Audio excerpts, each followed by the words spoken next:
Daniel Mukan stabħati b'mod unanimu li qatel it-tabib Chris Pandolfino u s-seħeb tiegħu Ivor Maciejowski. Dan fil-waqt li Viktor Dragomanski nstabħati li seraq waqt li ma nstabx ħati li qatel iż-żewġ vittmi b'vot ta' 6-3.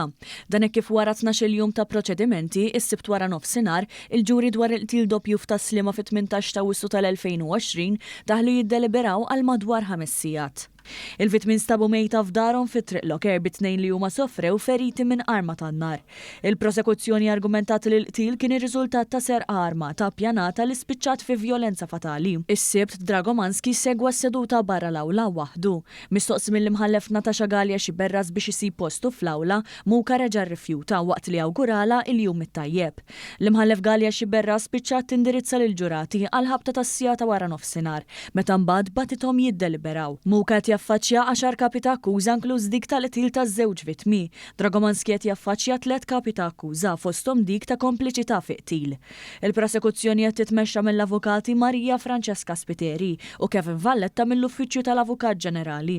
L-avukati Jose Herrera u Elix Sherry Herrera qed jiddefendu lil Dragomanski. L-avukat tal-għajnuna legali Josette Sultan qed tidher l-Muka u l-avukati Joe u Michela Giglio qed jidhru għall-qraba taż-żewġ vittmi.